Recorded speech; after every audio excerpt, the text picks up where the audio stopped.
Hola a todos, ¿cómo están? Estamos aquí nuevamente con el filósofo, el gran filósofo Guillermo Ramadán, y vamos a estar eh, discutiendo sobre el libro Psicología Humana del padre Leonardo Castellani. Es un libro muy interesante, hemos estado leyéndolo, vamos a concentrarnos en los dos primeros capítulos, si es que llegamos, o hasta donde lleguemos, y bueno, ahí vamos a ir aprendiendo además mucha filosofía de la mano de Guillermo, porque bueno, el padre Castellani pues tiene una gama muy amplia de conocimiento y una de estas cosas, digamos, que involucra mucho en su libro, pues es la filosofía, ¿no? Y es importante para mí, digamos, mi interés personal es basar la psicología nuevamente en un conocimiento filosófico profundo y clásico también, ¿no? Que está muy, muy dejado de lado, creo. Entonces, bueno, vamos a ver a dónde nos llevan estos primeros dos capítulos. Así es, Felipe. Bueno, un gusto saludarte, un gusto saludar a todos los que están ahí. Y bueno, esperemos que podamos hacerle honor al padre Castellani, que realmente es un autor muy prolífero. Tiene muchísimos libros y de todos tipos, ¿no? Así que, bueno, en este caso, en su faceta de psicólogo, él era doctor en psicología en la Sorbona, así que vamos a ver qué tal nos va leyéndolo un poco.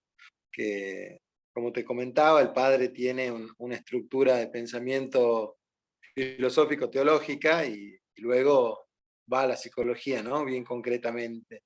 O sea que él era una persona de alguna manera existencial, le gustaba, digamos, lo que era la existencia concreta y bueno, así que acá en este libro, que en realidad es un curso que él dio, que él dictó, por eso cuando uno lo lee como si le estaría hablando a uno. Evidentemente tiene esa faceta. Él dice, vamos a hacer psicología, no vamos a trabajar como un gran tratado de psicología, que eso ya está escrito, las grandes teorías abstractas ya están escritas, queremos hacer psicología y queremos entrar realmente en la vida de la gente. Así que bueno, esa es, digamos, la intención del padre Castellani al escribir este libro. Perfecto. Entonces, eh, sí, y eso es algo que acompaña permanentemente su abordaje, ¿no es cierto? Digamos, siempre ejemplos de personas, ¿no? Y por lo general con características muy, muy distintas, ¿no? Eh, en, hay una cosa que a mí me inquieta, digamos, que es si es posible, digamos,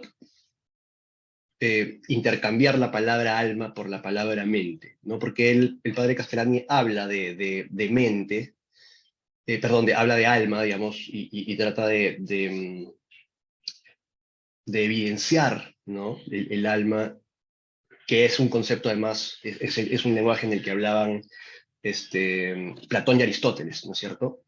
Ujú. Ellos hablaban del alma, eh, y él trata con estos casos que él presenta, evidenciar pues con la profundidad, ¿no? de los actos y las diferencias humanas, evidenciar que hay un alma, ¿no? Y yo me preguntaba si se puede hablar de mente también. No sé, digamos, hasta qué punto los dos conceptos son equivalentes. No sé qué piensas de esto. Bueno, yo creo que en general, cuando el padre Castellani te diría que de alguna manera estamos reduciendo el alma a una porción de ella, porque el alma, al ser algo tan profundo, eh, él lo cita en este caso, por ejemplo, Heráclito, cuando habla de los linderos del alma buscando, jamás llegará al término, dice, o sea, cuando vos nunca vas a llegar a los límites de esa alma, a conocerla completamente. Por más métodos diversos que emplee, dice, por eso es tan profunda.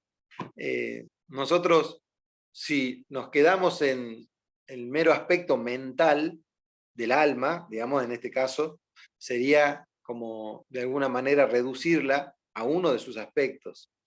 Una de las cosas de las que habla el primer capítulo y también un poco el segundo, tiene que ver con, primero que el capítulo se llama La realidad del alma, ¿no?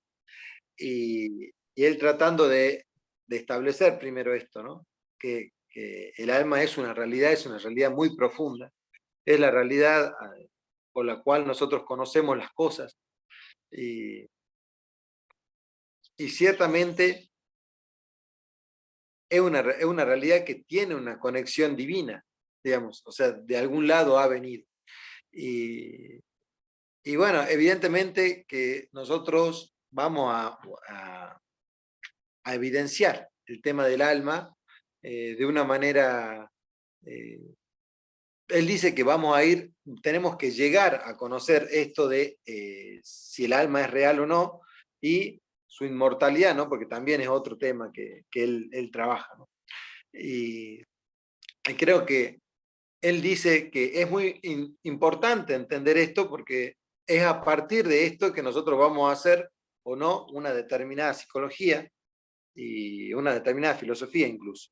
O sea, es decir, en algún punto él dice, nosotros tenemos muchos tipos de psicología, pero todas van a llegar a la pregunta sobre qué es el alma. Ahora, definir el alma como mente ya tiene algunos problemas porque nosotros tenemos que pensar que el término mente tiene ya una cuestión más intelectualista, ¿sí? O sea, nosotros estamos tratando de entender nuestro pensamiento, y solo nuestro pensamiento, y él también tiene una noción de, de todo lo que nos va recogiendo, ¿no? Que nos va turmando, que él dice que el concepto de permanencia, no sé si recordás, que es muy importante, que es todo lo que realmente va permaneciendo en nosotros. Todos los actos que hacemos van permaneciendo en nosotros. Y él en algún momento habla algo así como de resucitar esos actos, que luego corrige y dice, bueno, no sería resucitar porque siempre estuvieron vivos con nosotros. Es como que cómo nos vamos haciendo a nosotros mismos en todos nuestros actos, también se va recogiendo el alma. Entonces, por ahí, cuando nosotros vemos nuestra intelectualidad, nuestra memoria y nuestra voluntad como los actos propios del alma, quizá ahí sea donde nosotros hablamos de mente, ¿no? Estamos hablando en particular, de la mente como quizá nuestra intelectualidad y nuestra voluntad solamente. Y él habla de que tampoco es tan así, que el alma tiene muchas partes, y una de las partes es, por ejemplo, metafóricamente lo que San Juan de la Cruz llama la noche oscura, o el foso, en el foso, ¿no? Lo que dice Santa Teresa. Entonces, como que realmente el alma tiene muchas partes, y no es algo simple sin partes, también es otra cosa que refuta él. Y bueno, en ese sentido yo creo que hablar de mente no es exactamente lo que nosotros entendemos por mente, no sería exactamente lo que él entiende por alma. Y bueno, creo que es una de las cosas que se trabajan, digamos, en el primer capítulo, sobre todo, ¿no? Claro, yo entiendo, ¿no? Que él, digamos, no los trataría de ninguna manera como términos intercambiables, ¿no?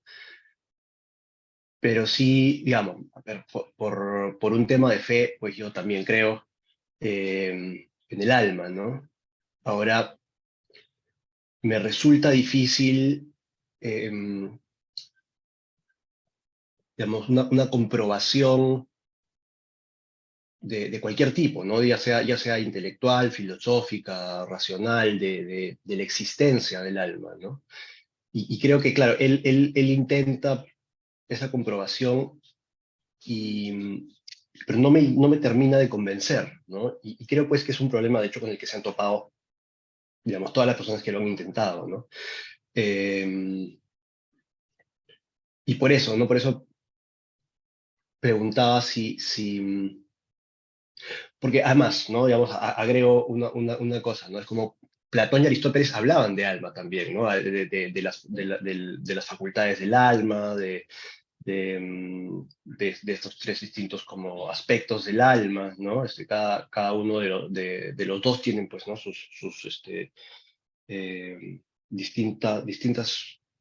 Eh, distintos aspectos del alma de los que trata, ¿no? Em, pero, ¿y este curso de cuándo es? ¿Del 80, me parece? ¿La década del 80? Sí, yo creo que en los 70, porque él sí fallece en los 80, a principios de los 80, así que creo que estaría inscrito en los 70 este curso. Y claro, digamos, esta idea de alma me hace todo sentido para Platón y Aristóteles, ¿no? Digamos, ahora, digamos, en los 70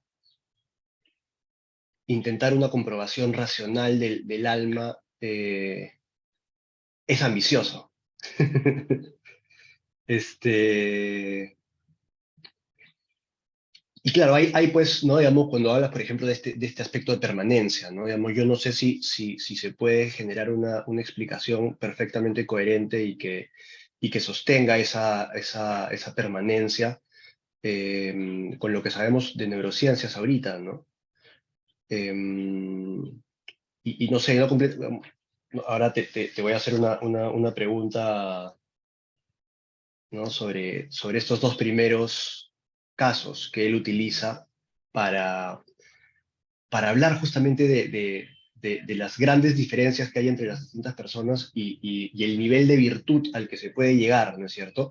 Y es difícil explicar con pura biología las grandes hazañas de las que son capaces los seres humanos, ¿no? Yo creo que ese es eh, un punto fuerte a favor de su propuesta, ¿no es cierto? Digamos, ¿cómo hacemos para explicar puramente de forma biológica y teniendo en cuenta pues, los instintos y las tendencias pues, más animalísticas, digamos, del ser humano, cuando vemos personas que despliegan un potencial enorme, ¿no? Y creo que sí es una deuda de la psicología, porque no se han estudiado suficiente y con suficiente seriedad esos casos de tanta virtud, ¿no? De personas tan virtuosas. Pero, no sé, si ahora, digamos, no sé qué pienses tú, y si puedes acompañar eso con de repente un pequeño resumen de esos dos primeros casos, ¿no? Yo no los puedo replicar así. De repente nos sirve como poder conversar de ellos un poco más a profundidad para entender de qué habla el padre, ¿no? Bueno, el padre tiene, en primer caso lo trata a Dostoyevsky y sobre todo él trabaja un libro sobre el subterráneo, ¿no? De Ujú. Dostoyevsky, eh, donde de alguna manera trata las miserias humanas, digamos, el cómo es que nosotros nos vemos como personas miserables.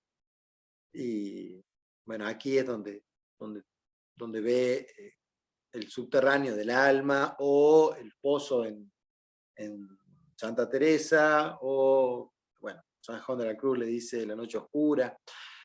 Tiene que ver con entender a lo más miserable de la persona eh, y, y, cómo es que nosotros tenemos de alguna manera una tendencia a ello, Mm, a estar ahí, a, a que a nosotros se nos desarrolle de alguna manera nuestras miserias.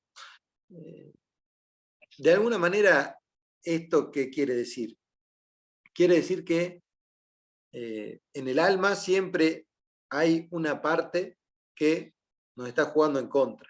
teológicamente podríamos decir que la obra de Dostoyevsky habla sobre el pecado original y sobre Mm, la permanencia en el pecado, digamos. No solamente sobre el pecado original que a nosotros nos saca de la gracia y nos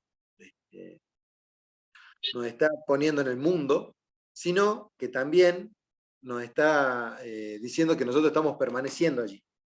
¿Sí? Y es digamos, la tendencia que tenemos a permanecer en el pecado. Eso sería teológicamente. Bueno, pero también él toma eso como una parte, ¿no? Pero hay una parte que es interesante, que me gusta mucho, que yo creo haber anotado aquí. Dice lo siguiente, me dice, si el alma humana fuese pura miseria, porque pareciera ser que cuando uno lee esta novela de Dostoyevsky, realmente describe tanto la miseria humana que solamente seríamos miseria. Pero él dice que no, que en esta novela hay un dejo de esperanza. O sea, Dostoyevsky no renuncia a la esperanza. ¿Pero por qué lo dice? Dice, porque si el alma humana fuera pura miseria, no podría ver su miseria, y menos dolerse en ella. O sea, si vos serías solamente miseria, no podrías tener esa conciencia de la miseria que sos. Entonces, ahí tiene que haber algo más dentro de tu alma que te permita reconocer que eso que estás viviendo es miserable. Y eso es muy interesante porque si hay algo más, eso nos da algo de esperanza, de que no todo es miseria.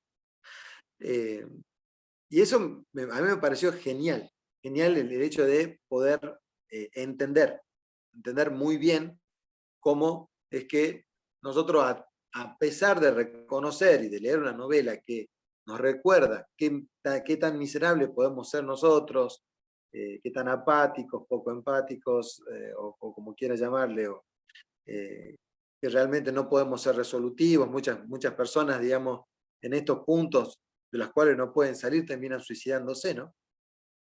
Que es lo que pasa en la realidad. Y hoy, muchas veces, nosotros, cuando no reconocemos que esa miseria es de alguna manera una miseria que nos duele, o sea, si nosotros ya no sentimos dolor, yo creo que ese sería un gran problema, porque si no sentimos ese dolor, no tenemos posibilidad de esperanza.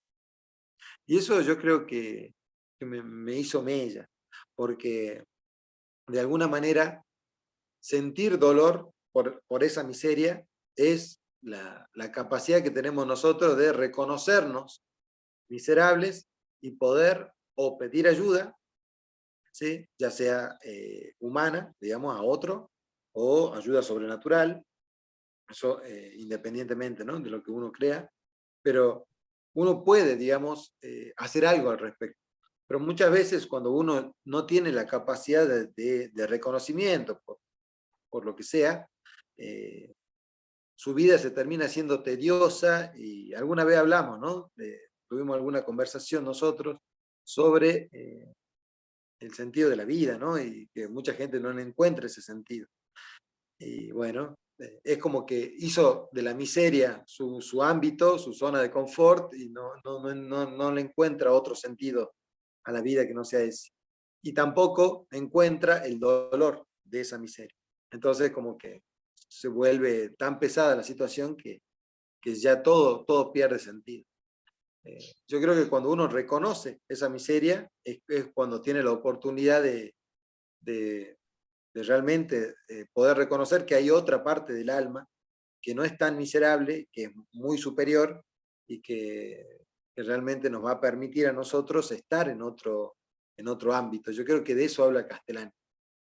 Pero mm, también muchas veces él tiene algunas anotaciones que son muy interesantes. Oíste, este libro de Castellani tiene una particularidad de esta edición, que es la segunda edición, donde se transcriben lo que Castellani dijo, que aparentemente fue grabado, y también se toman en cuenta las notas que él hizo para dar el curso. Y una de las notas dice algo así, mira, te voy a leer para que lo veas, que es bien interesante. Dice, atención, el hombre no es naturalmente buenito como creen los liberales. ¿Sí? Porque claro, así como vos podés pensar que sos solamente miseria, también podés pensar que solamente sos bueno y que no hay ningún problema con eso, ¿no? Entonces dice, Claro. el hombre no es naturalmente buenito como creen los liberales. En todo hombre existe una raíz de suma perversidad y una raíz de suma santidad. Lo que ocurre es que en muy pocos casos esas raíces se desarrollan hasta el fin. Esto es de lo que hablábamos, ¿no? De lo que vos decías. Muy bien, está siempre la psicología dando vueltas en aquellos que no han desarrollado completamente ni su perversidad ni su santidad. O sea, está en el resto, digamos, pero no van a estudiar lo que muy pocos han logrado desarrollar hasta el fin. La mayoría de los hombres mueren indesarrollados, dicen. ¿Dónde acaban los de desarrollarse? Se pregunta. En la otra vida, pone, ¿no? Bueno, acá siempre le está en el aspecto teológico, obviamente él era un sacerdote católico. Y bueno, y él dice, eso se llama en el cristianismo el dogma del purgatorio. Bueno, esto era una nota que él iba haciendo a sus apuntes, digamos, y a sus clases. Pero acá uno puede ver la mentalidad de él, donde se entiende al alma con una perversidad y una santidad, ¿sí? Como que está ahí en esos dos, en ese dilema, ¿no? Pero ojo que Castellani no es dualista, ¿no? No considera que el alma tiene dos, o sea, que hay dos almas, ¿sí? Él aclara en ese sentido. Dice, no, nosotros tenemos una sola alma, pero sí es cierto que tenemos tendencias, una tendencia a la santidad y una tendencia a la perversidad. Y obviamente que esa tendencia a la santidad es una relación directa con Dios y a su gracia, ¿no? O sea, que es Él el que nos va a santificar. Y no está en nosotros esa santificación, eso es lo que tiene el hombre. Pero sí está en decirle que sí a Dios para que nos podamos santificar.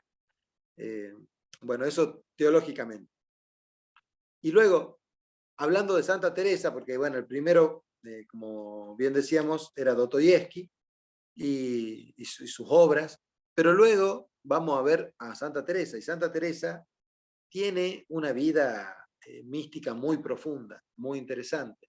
Y él dice que, bueno, Santa Teresa sufrió todos los dolores, pero nunca hizo eco de ellos, sino que se centró en otra cosa, que era su santidad.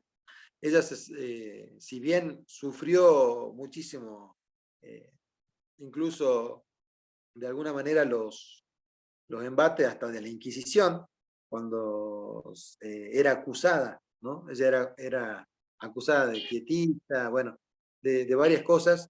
Ella era siempre de alumbrada, le decían, era como unos pseudo místicos, ¿no? Que creían Claro. en ciertas cosas. Pero ella, en particular, a pesar de haber vivido todo esto, ella se centró en la santidad, podríamos decir en la luz. Él decía, ¿no? Que Santa Teresa tenía como tres aspectos particulares.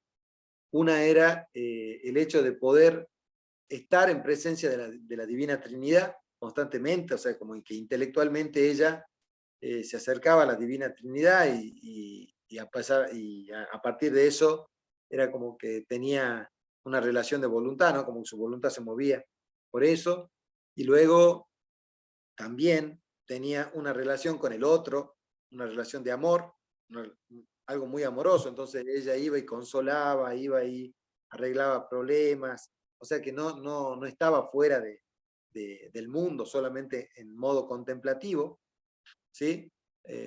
Aunque era una parte importante de ella, y quizá la más importante, su modo contemplativo no era la única.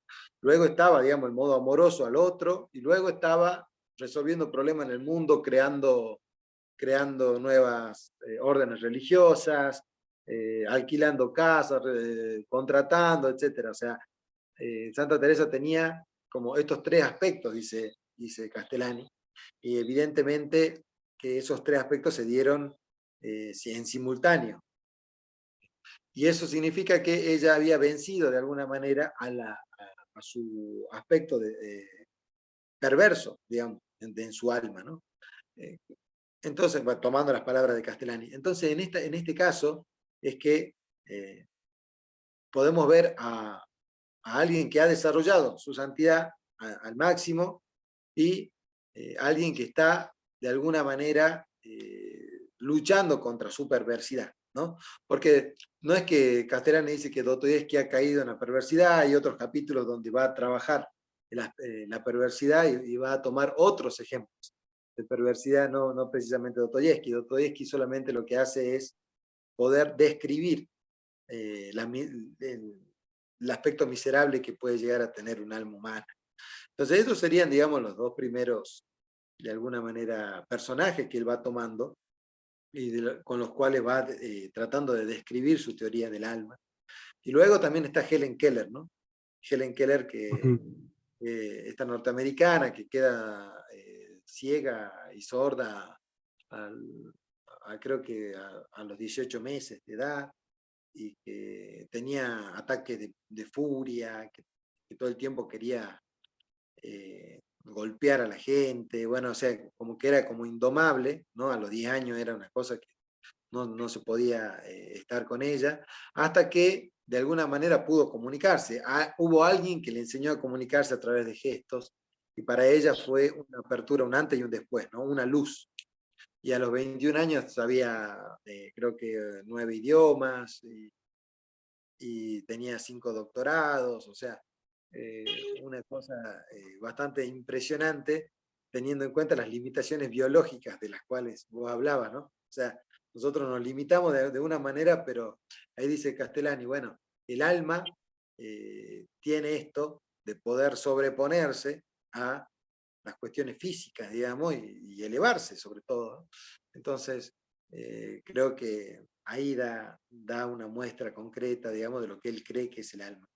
Y bueno, y es bastante interesante. Por eso es que él utiliza muchos personajes, y lo hace a lo largo del libro, va utilizando varios personajes, lo utiliza Rousseau, por ejemplo, donde no lo quiere mucho, digamos. Personalmente ya lo iremos a leer en otro momento, pero va utilizando ciertos personajes para poder dar cuenta de sus teorías eh, psicológicas y bueno, y también, ¿no? Con este trasfondo filosófico y teológico que siempre está. No. Claro, y es efectivamente, ¿no? Como tú dices, son ideas muy hermosas, ¿no? Y contundentes que por lo menos te dejan, pues, eh, inquietudes difíciles de resolver, ¿no? Por ejemplo, esto que decías de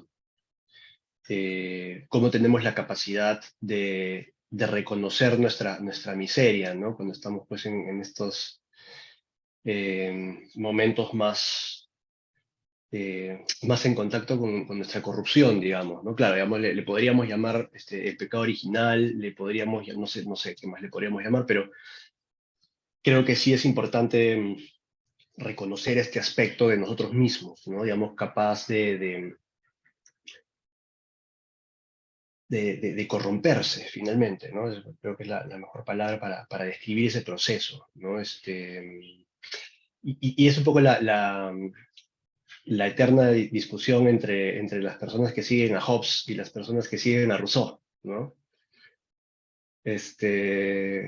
Porque, claro, digamos, de hecho, en algún momento de mi carrera, inclusive yo, digamos, como buen humanista, pues estaba un poco entregado a la mirada de Rousseau, ¿no? Digamos eh, del noble salvaje, ¿no? Digamos que el ser humano es bueno y más bien, pues la cultura es lo que va corrompiéndolo a uno, Claro. ¿no? Pero claro, digamos, es una mirada un poco ingenua, ¿no? Porque en realidad, si uno se llega a conocer un poco más profundamente, pues se da cuenta que tiene una serie de aspectos eh, que tienden pues no sé cómo llamarle, ¿no? La maldad, ¿no? No sé, claro, la maldad supongo que no es un concepto muy, muy fácil de comprobar científicamente, pero es justo mientras nos contabas de esto, pensaba en este libro que se llama Ordinary Men, de ¿Mm? Christopher Downing, ese que relata cómo, no sé si has llegado o si lo conoces, ¿no? Digamos, relata la transformación de un grupo de personas, digamos, que, digamos, durante el régimen nazi, digamos, inician como personas ordinarias, ¿no? Y relata todo toda su transición de ser personas comunes y corrientes a, digamos, a empezar a perseguir judíos y, digamos, a pesar de que esto les resulta, les genera pues malestar inclusive físico, ¿no es cierto? Y vómitos y dolores de cabeza, digamos, pero van poco a poco convirtiéndose en auténticos monstruos, ¿no?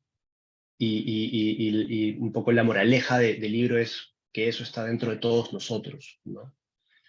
Eh, ¿No? Un poco como si hubiésemos nacido en Alemania nazi, ahí habría una alta probabilidad de que hubiésemos terminado siendo eso, ¿no?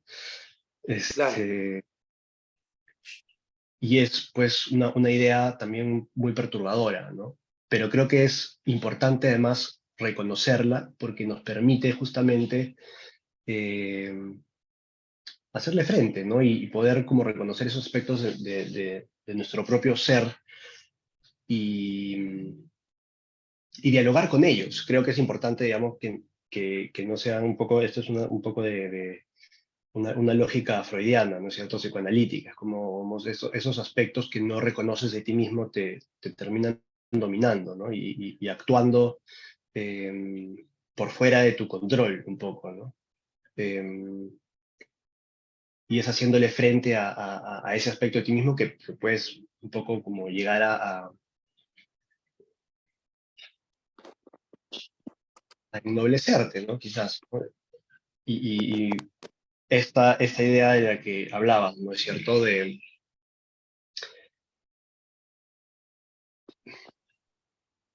estos dos casos que además el padre Castellani propone, ¿no es cierto?, de Santa Teresa y de Helen Keller, ¿no es cierto? Claro, son personas realmente virtuosas, ¿no? Personas que teniendo pues tanto en contra, vamos, tantas cosas en contra que uno se pregunta, bueno, no sé, yo hubiese podido, y, y la respuesta difícilmente es sí, ¿no? Es como, wow, o sea, cómo contra tanto, ¿no? Digamos, teniendo tantas cosas y siendo perseguida ¿no? En el caso de Santa Teresa y, claro, amenazada por la Inquisición de ser quemada en la hoguera o sabe Dios qué, ¿no es cierto? Y, mm, y siendo una persona, una mujer además, ¿no es cierto? Con una meta, con un objetivo tan claro y sacar adelante pues una empresa gigantesca como fue, entiendo que su obra de vida fue un poco, digamos, entre otras cosas, generar toda una nueva orden, ¿no? De retiro. Creo que esta es una idea importante también, ¿no? Digamos, cuando la vida monástica, digamos, es un buen camino para ponerte en contacto con esas partes más nobles de uno mismo, ¿no es cierto? Digamos, un poco también habla de Helen Keller en ese sentido, digamos, que quizás eh, no estar en contacto con tantos aspectos del mundo que pueden de alguna manera eh, seducirnos, ¿no? Ella de alguna manera puede desplegar su potencial en otras áreas, ¿no? Sin el peligro o sin el contacto con estas seducciones, entre comillas, ¿no es cierto?, del mundo, qué sé yo, ¿no? y esta diferencia, ¿no? Entre las personas que finalmente se entregan, pues, a esta corrupción y las personas, pues, que combaten contra eso eh, y se elevan, ¿no? Y crean una virtud que no es nada común, ¿no? Eh,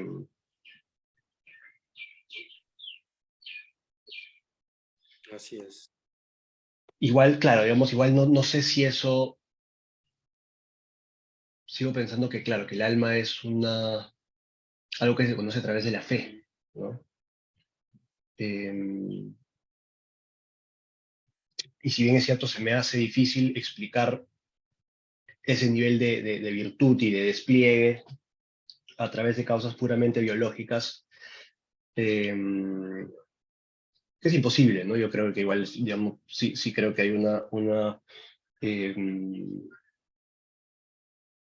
inclusive para hablar de psicología, ¿no? Creo que la mente es una propiedad emergente, ¿no? No sé si has escuchado el término, ¿no? Es una propiedad emergente, pues eh,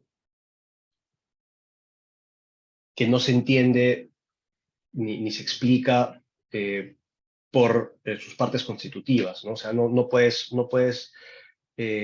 hablar, entender, comprender ni las cualidades ni las potencias de la mente si solamente te centras en las células nerviosas, ¿no? Es imposible. Vemos esta configuración, este funcionamiento termina generando algo mucho más complejo que la suma de sus partes, ¿no?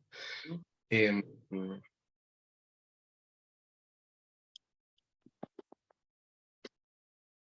igual, digamos, cómo llegar de ahí al alma, ¿no? Ese es un salto complejo para mí. Claro, lo que pasa es que nosotros tenemos que tener en cuenta un principio metafísico importante, que es que nada superior viene de algo inferior, sino al revés. ¿Sí? Nosotros, todo lo que es inferior viene de algo superior, pero yo no puedo dar nada que yo no tenga, que yo ya no tengo. Mm. ¿Sí? Entonces, cuando uno piensa que la mera biología nos da, eh, nos da el alma, eh, o surge el alma, eh, desde, hay gente, ¿no?, que dice esto. O sea, el alma es simplemente eh, el funcionamiento cerebral que tenemos nosotros y por eso es que le llaman mente, ¿no? O sea, porque lo ven como una consecuencia de los procesos químicos que pasan en nuestro cerebro. Bueno, eh, podríamos decir que ahí lo que no se está entendiendo es lo que es la causa instrumental. Es cierto que la persona humana, y esto ya antropológicamente, es alma y cuerpo. O sea, no es una cosa o la otra, son las dos cosas.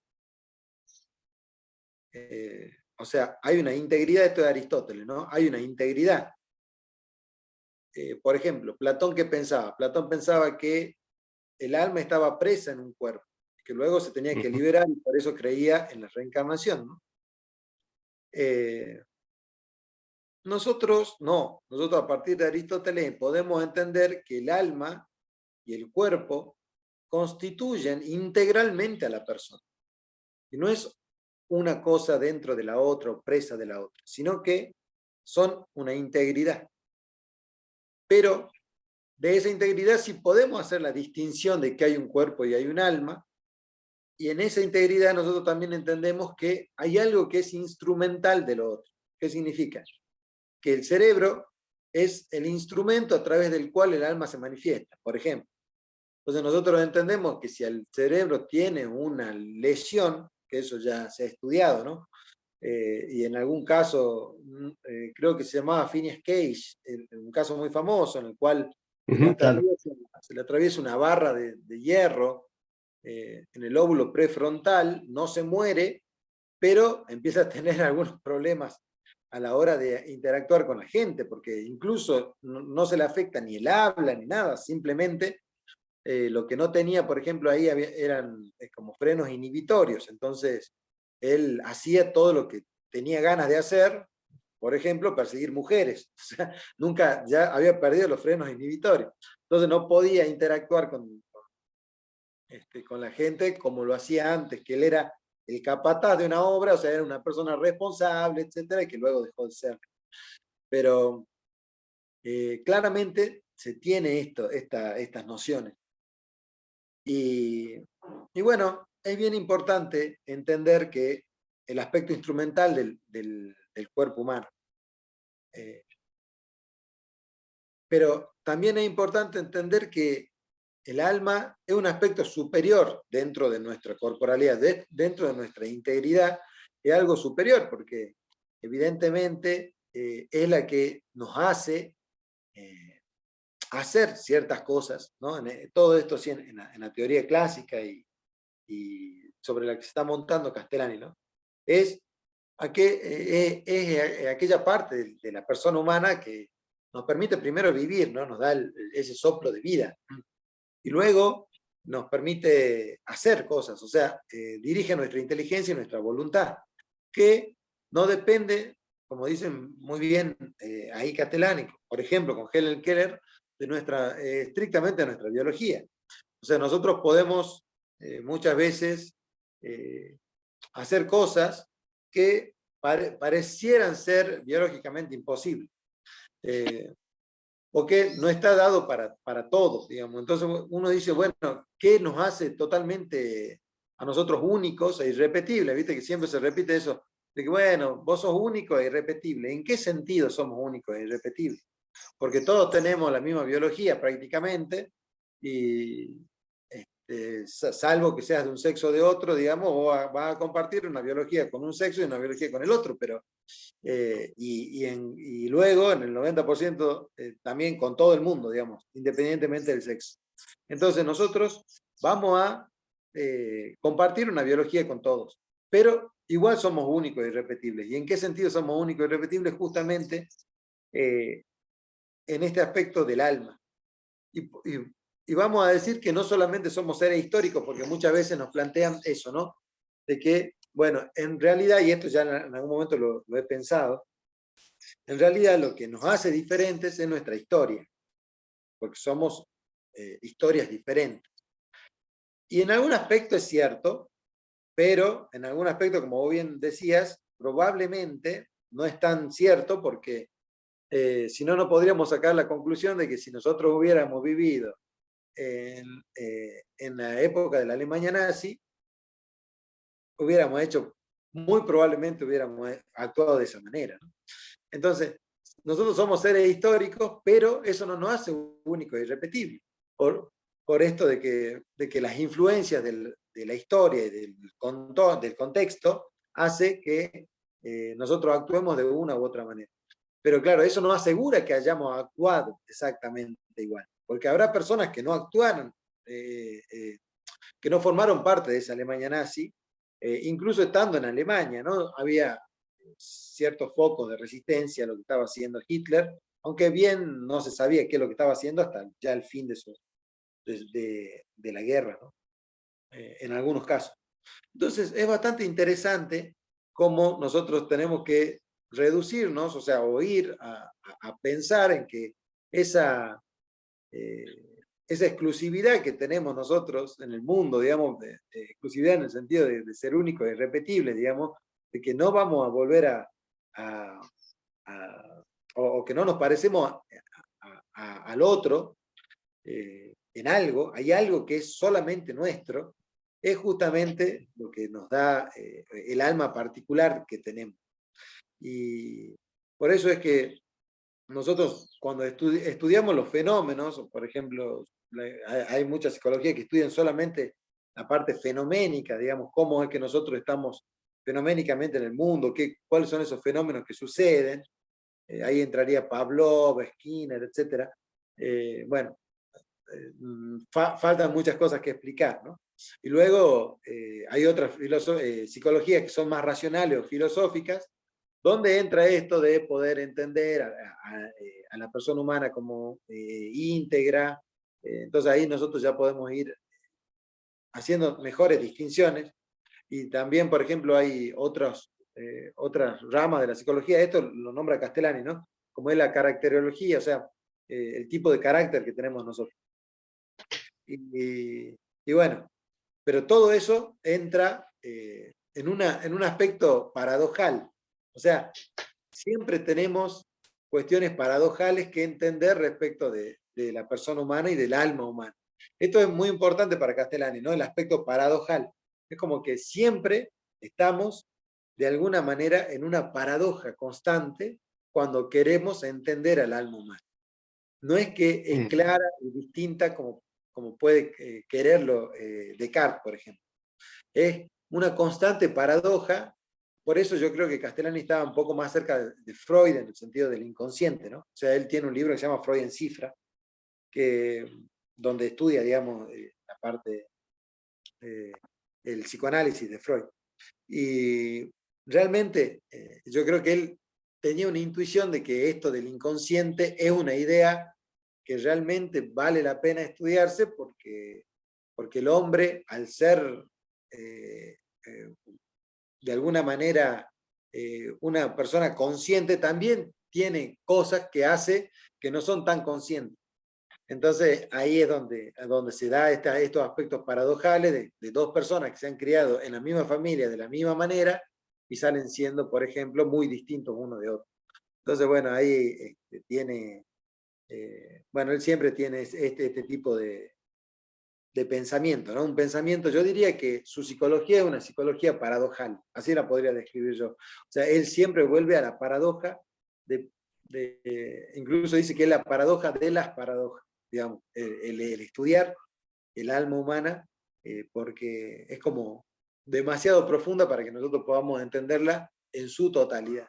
Y respecto a otra cosa también, es importante entender que, claro, cuando nosotros decimos que estamos en este pensamiento dualista, no dualista, sino, bueno, sí, podríamos decir, entre lo que fue Hobbes y lo que fue Rousseau, entender si el hombre es bueno o malo. Castellani, no en este libro, no recuerdo si era en este libro, pero en otro libro ya plantea.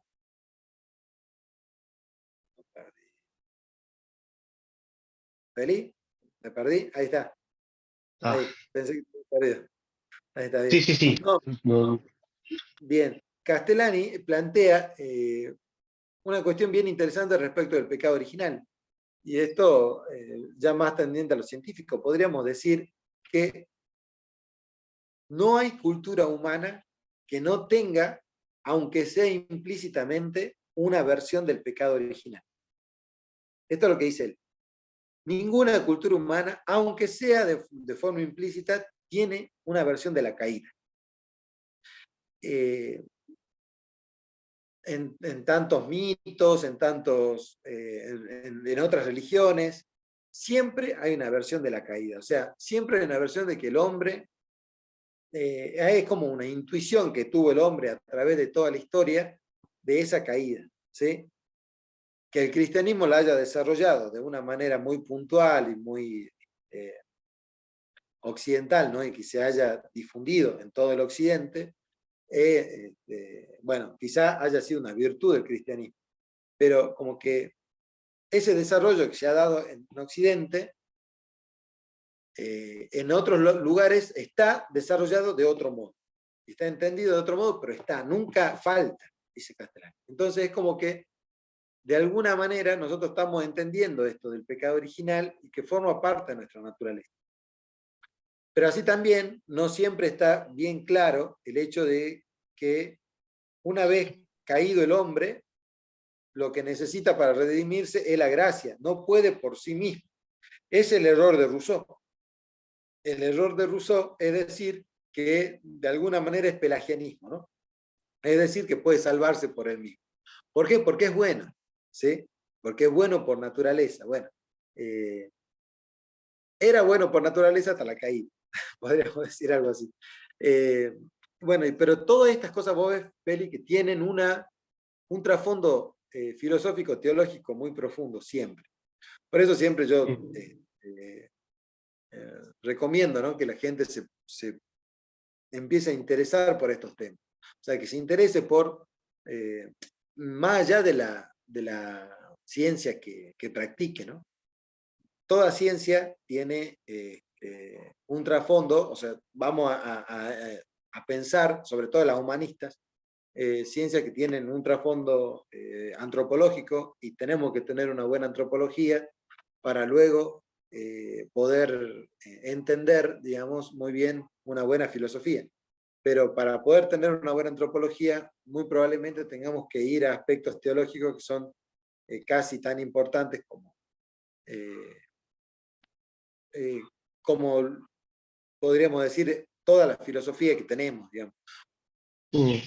Para poder entender los trasfondos más profundos de lo que estamos hablando. Y luego yo creo que a partir de ahí el panorama se te abre y uno puede empezar a entender desde dónde habla cada autor, que yo creo que entendiendo lo fundamental, uno ya va a empezar a leer los autores de otra manera. Va a decir, che, este autor es muy difícil, ¿no? Lo que pasa es que él está inscripto en este lugar, de esta manera, y uno ya como arma el castillo, ¿no? Y cuando uno entiende dónde está encajando este autor, ya más o menos empieza a entender por dónde va. Y bueno, eso es muy útil a la hora de poder leer los autores. Por eso hay que tener un trasfondo filosófico, teológico bastante acabado para poder entender los autores, sobre todo los autores de la modernidad. Y que bueno, que la psicología moderna, podríamos decir, está muy impregnada de esto, ¿no? De autores modernos, digamos. ¿Por qué? Porque van a tratar de entender al hombre, o van a tratar de hacer de la psicología una ciencia, y esa ciencia fuera de aspectos teológicos. Y bueno, y muchas veces funciona parcialmente y muchas veces no funciona. Y por último, como para cerrar esta idea, cuando uno tiene un aspecto teológico muy fuerte, entiende que cuando el hombre no puede salvarse solo, ni siquiera en lo natural, siempre depende de la gracia, ¿sí? Siempre depende de la gracia de Dios. Si uno empieza a entender que todo es gracia, que todo lo que uno recibe es gracia, la vida, la familia que tiene, hasta los bienes materiales que tiene, también tiene que entender que cuando uno quiere una salud mental, una salud en el alma, una paz, etc., también tiene que recurrir a la misma fuente. Y bueno, por ahí la sanación que plantea una doctrina que tiene como base un trasfondo filosófico, teológico, como el catolicismo, nunca puede dejar afuera la gracia. Si bien hay un orden natural que ha impuesto Dios, que por ejemplo yo te diría, Dios te dice, bueno, yo te voy a ayudar con mi gracia para que vos puedas pasar ciertos procesos, pero no voy a evitar los procesos, porque los procesos ya están puestos. Por ejemplo, como te comentaba alguna vez, el proceso del duelo.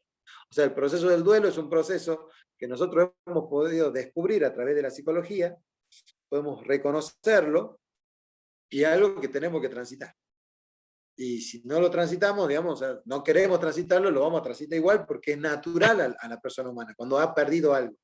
Entonces, quizá la gracia en este caso sería para ayudarte a transitarlo de una buena manera o de la mejor manera posible, pero nunca a negarte el transitarlo. Es decir, Dios nunca de alguna manera te ahorra las cruces que vos tenés en tu vida, ¿no? O sea, así teológicamente hablando, sino que te ayuda a cargarla, digamos, ¿sí? Y bueno, eso sería como una conclusión de lo que plantean acá un poco Castellani en estos capítulos.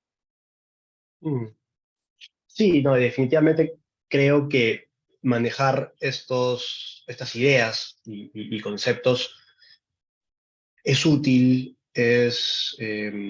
nos habla de aspectos y digamos que no necesariamente siempre se tocan, y además nos permite explorarlos desde una perspectiva distinta, ¿no? Igual creo que hacer psicología sin teología es importante, ¿no? Un poco como,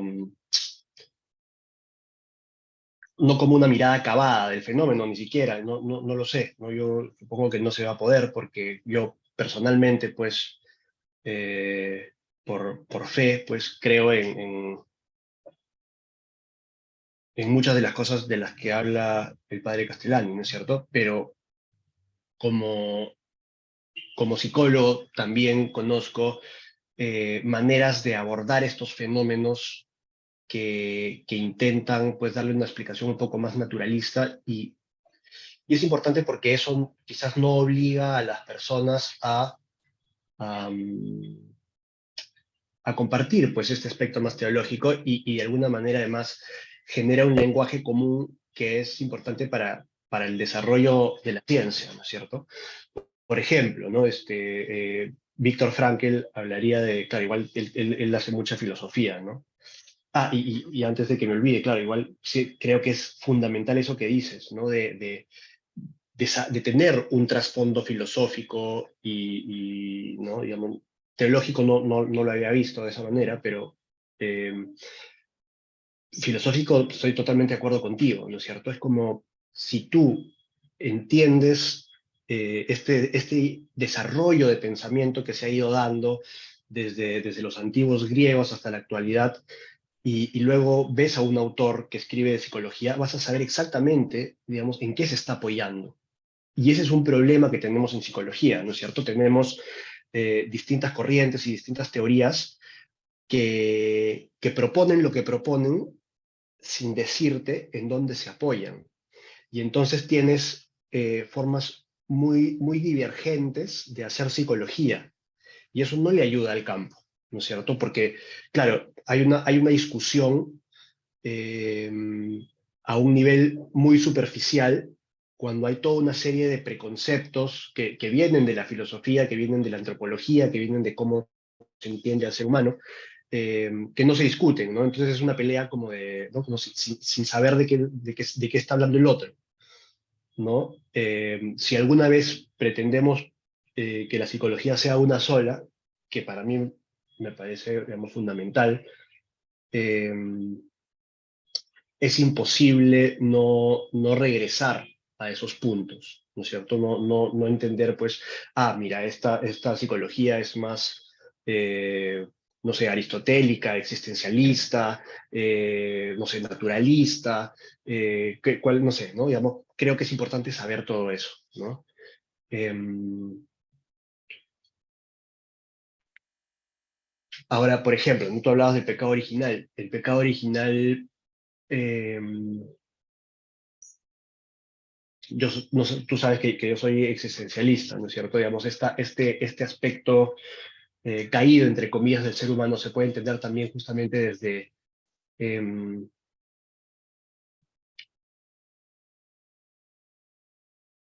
el terror al que, digamos, que vive permanentemente el ser humano por estar siempre expuesto a la idea de su propia mortalidad, ¿no? Y a la idea de su propia vulnerabilidad y saberse pues siempre como enfrentado a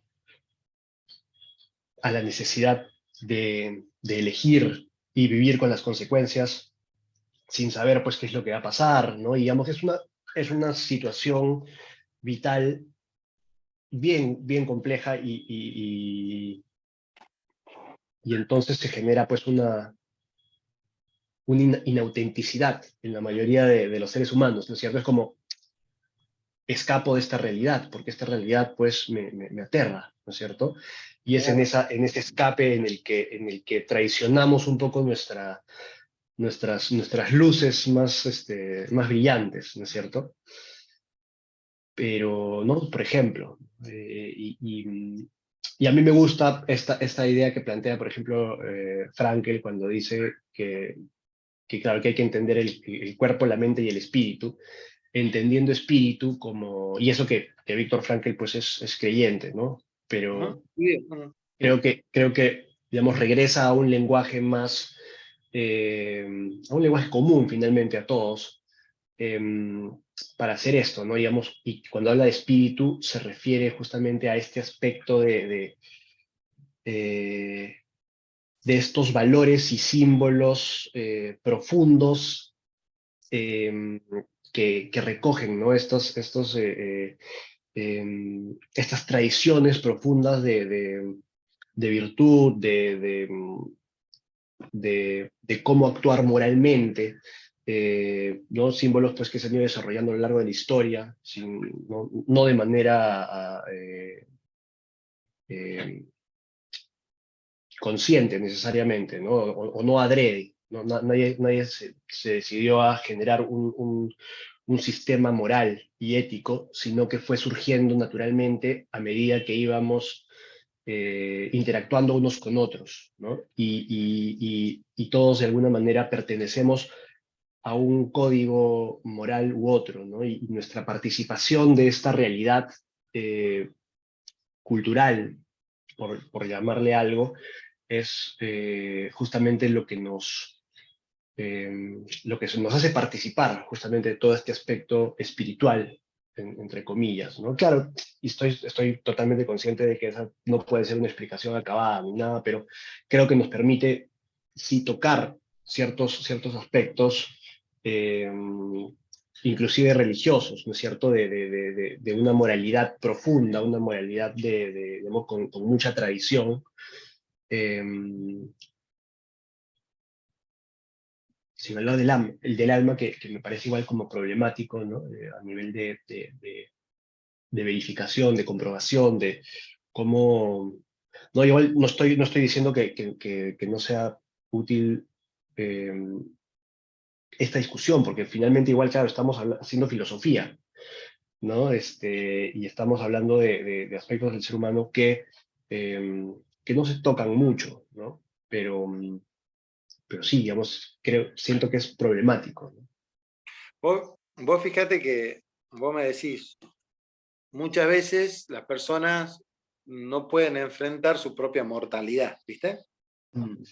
Entonces esto hace que la persona no pueda, de alguna manera, desarrollar su vida. Y eso es el problema de la inmortalidad del alma, que es un problema filosófico y es un problema teológico, que se resuelven de diferentes maneras. Por eso yo te digo siempre, hay que entender así, o sea, le podemos sumar al entender el aspecto filosófico, entender de dónde viene la filosofía que viene. O sea, yo te diría, cuando vos, dentro de una técnica, como es la psicología, de una ciencia técnica, así, ¿no? que es como lo que es la psicología, o lo que pretende ser la psicología, que en ese caso se ha reducido, ¿no? O sea, se ha hecho más específica. Bueno, en la técnica y ciencia, que es la psicología, hoy, tomada como ciencia, nosotros necesitamos entender en qué aspecto del pensamiento filosófico está plantada, ¿sí? Entonces vamos a poder entender todas las divergentes filosofías que hay para poder entender cuál es, en qué está montado. Entonces, en particular nosotros diríamos, bueno, entonces yo voy a elegir una filosofía y eso me va a decantar una psicología, porque podría ser, ¿no?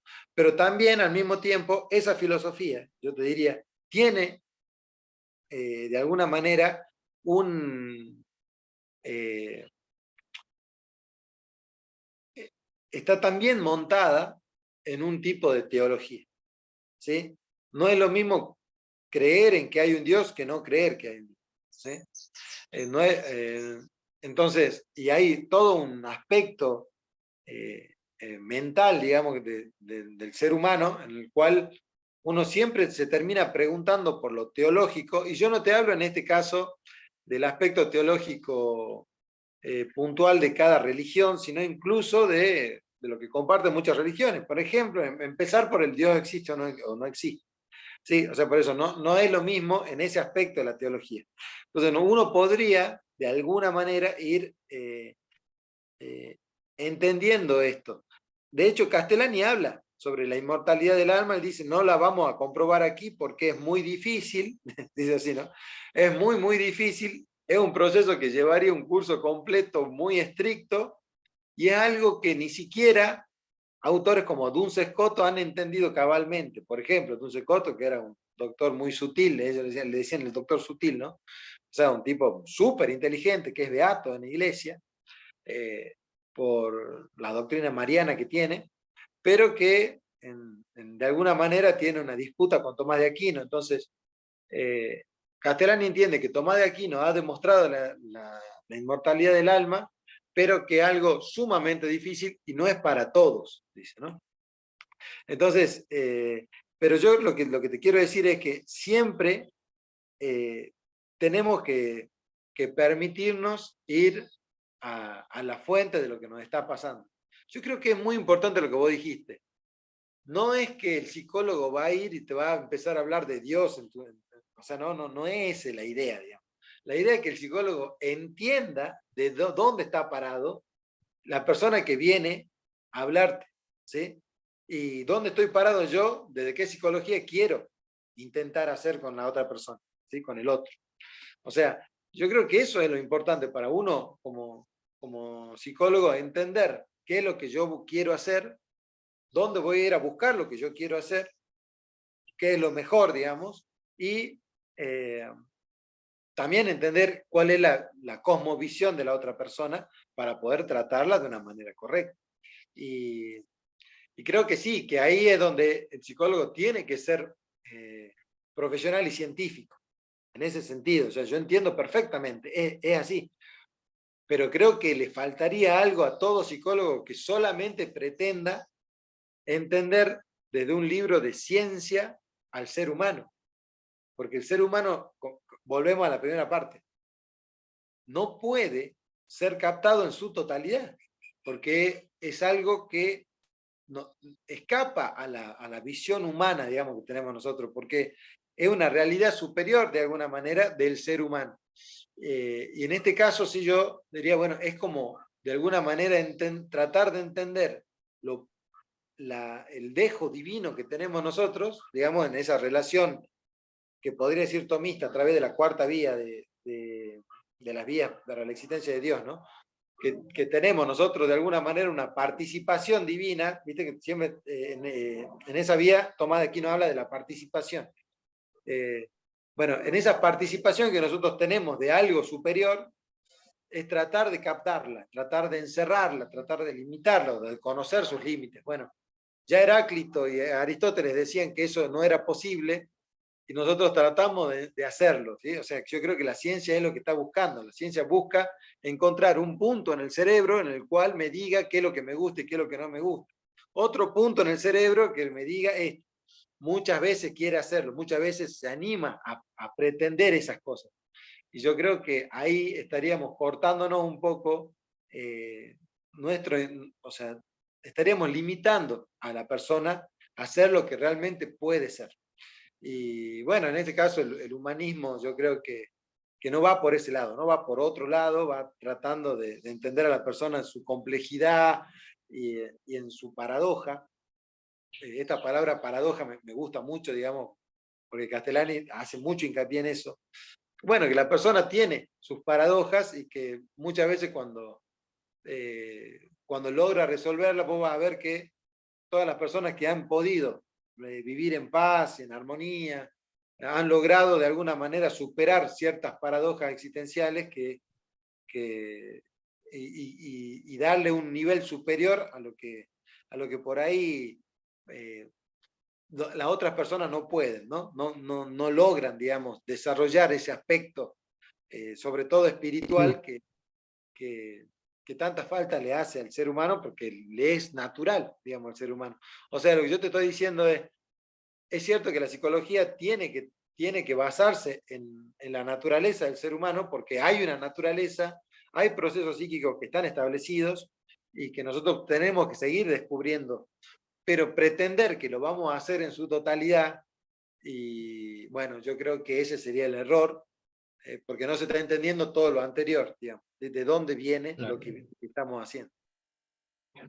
Sí, no, en eso estamos completamente de acuerdo, ¿no? Digamos, con física, química y biología no se puede dar cuenta del ser humano, ¿no es cierto? Es imposible. De hecho, digamos, hay que hablar de algo inmaterial eh, necesariamente, ¿no?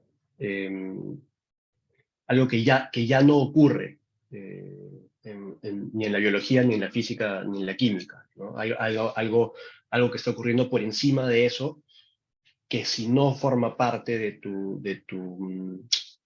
discusión, ¿no? O de tu abordaje del fenómeno, pues siempre te vas a quedar corto, ¿no? Digamos, eh, pero bueno, ¿no? Digamos, eh,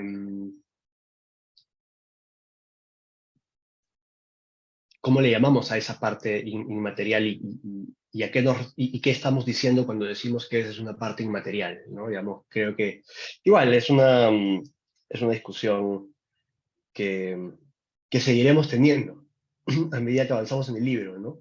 Así es. Yo creo que es importante volver a tenerla siempre, porque no es algo que se pueda entender de una, digamos, o sea, de un solo golpe. O sea, hay que ir desarrollando ese pensamiento, como todos, ¿no? Como todos los pensamientos profundos toman tiempo y toman realmente un poco de un proceso, digamos, para poder ir deglutiendo lo que realmente eh, estamos buscando. Y bueno, en general al filósofo le toma toda la vida, así que Claro. no, no tenemos que estar tan ansiosos por ahí, ¿no? Y es un poco más de tranquilidad, pero sin prisa, pero sin pausa, podríamos decir. Sí, no, sería pretencioso pensar que vamos a resolver la cuestión aquí. No, bueno, pero algo hemos dicho, así que yo creo que Sí, no, y pensarlo es fundamental. totalmente, bueno, pero eso, hay que ir haciéndolo de a poco, así que este ejercicio nos viene muy bien. Y bueno, ya seguiremos con los próximos capítulos del libro para que tengamos un mayor diálogo y ir profundizando, ¿no? Porque es interesante, sería interesante que podamos terminar el libro aquí conversándolo, ¿no? Ir Por supuesto. leyéndolo y terminándolo para que la gente también se anime a leerlo un poco. Es un libro que está en internet, que ustedes lo pueden buscar, Psicología Humana del padre Leonardo Castellani, pueden buscarlo tranquilamente y, y bueno, pueden a partir de ahí empezar a pensar estas cosas y bueno, quizás les dispare a otros autores, porque el padre habla de muchos autores y de muchos eventos que han pasado en la historia también, así que yo creo que es un libro que nos permite introducirnos en la psicología y en algunas problemáticas psicológicas que son bien interesantes, como para que podamos empezar esta aventura, ¿no? De pensar sobre la psicología humana y bueno, en definitiva estamos de alguna manera haciendo antropología. Así que, bueno, Feli, ¿te parece que la semana que viene sigamos con el tópico y vamos Por ya? supuesto. Me parece que la semana que viene podríamos ya traer a la pantalla algunos textos del padre para que lo leamos juntos y podamos ir eh, compartiendo también con la gente un poco de los textos del padre e ir analizándolos. No sé si te parece a vos. Excelente. Sí, sí, perfecto. Bueno, fantástico. Esta vez llegamos solo al primero. Sí, Pero sí, está sí. bueno. Pero bueno, ya a partir de lo que viene ya empezamos con el segundo y vamos trabajando bien el texto, vamos leyendo un Sí, poco sí. y vamos ahí comentándolo, sobre todo las partes que resaltemos nosotros, que queramos por ahí contextualizar o dar alguna opinión. Sí, sí. Y tomémonos lo que nos tome, ¿no? Porque Sí, finalmente lo importante es conversar, ¿no? así es, tal cual. Así que bueno, Bueno, Feli, un gusto, como siempre, y bueno, estamos en contacto para la semana que viene. cuídate mucho, nos vemos. Gracias, gracias a todos. Gracias a todos. Chao.